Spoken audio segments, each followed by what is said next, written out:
tell us exactly who you've arrested? Mr. Gokhale, Mr. Manohar, and Mr. Anderson. You've arrested Mr. Anderson, Yes. the Yes, world yes. chairman. Yes.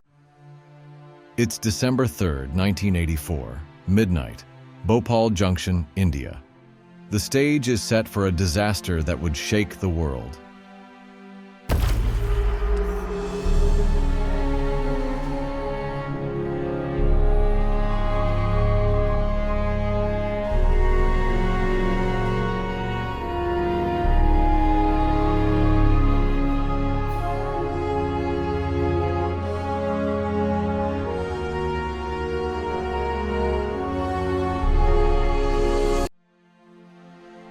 Station, Superintendent H.S. Burvey and his deputy, Ghulam Dastagar, are on duty, unaware of the catastrophe unfolding a mere kilometer away.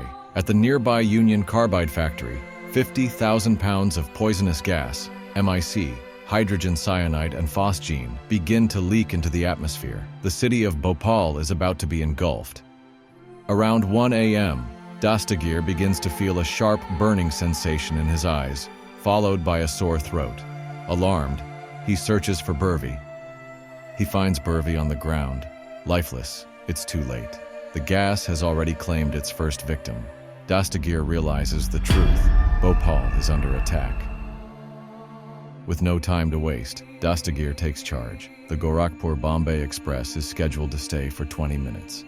But Dastagar knows they can't afford that. The passengers are in danger. Ignoring protocol, he orders the train to leave early. He risks his career, his life, all to protect the passengers from the encroaching disaster. People coughing, crying, and running through the station. As the gas spreads, panic erupts. People flee their homes, some seeking refuge in cars, others in the station, unsure of what's happening, unsure of how to survive. Dastagar runs, tirelessly moving from platform to platform.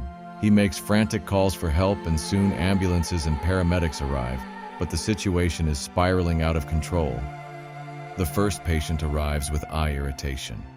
Within minutes, over 1,000 people flood the hospital, all with similar symptoms. But the doctors are confused. They don't know what's happening. They reach out to the factory, only to receive vague, contradictory answers. The police, too, are struggling.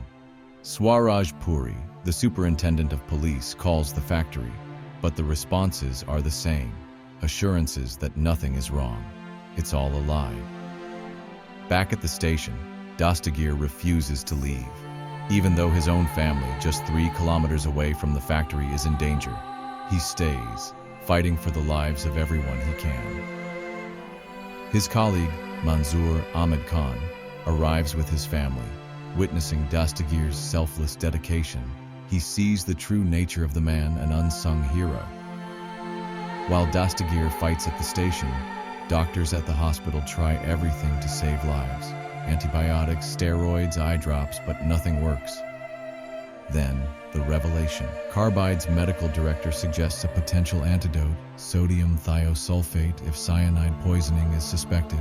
But the company retracts the advice days later, fueling even more confusion. On December 8th, German toxicologist Max Donderer arrives with sodium thiosulfate, offering a glimmer of hope. It works for some patients, but not all. The confusion continues to mount. And then the rumor mill begins. One patient dies after receiving the antidote. A German doctor is blamed, but this isn't the real issue. It's the lack of timely, accurate information. In the chaos, Madhya Pradesh's health director issues a ban on sodium thiosulfate. By the time the confusion is cleared, it's too late. Lives could have been saved, but the delay has already claimed countless victims. The most shocking part of this tragedy is that warnings were given years before the disaster. Reports from experts in 1982, articles from local journalist Rajkumar Keswani, yet they were ignored. No one acted. Keswani's last warning, just months before the disaster, echoed a chilling truth. Bhopal was sitting on a ticking time bomb. Yet, nothing changed. When M.N. Buk, a respected bureaucrat, tried to remove carbide from Bhopal in 1975, he was transferred. Was there a deeper, more sinister connection between the corporation and local authorities?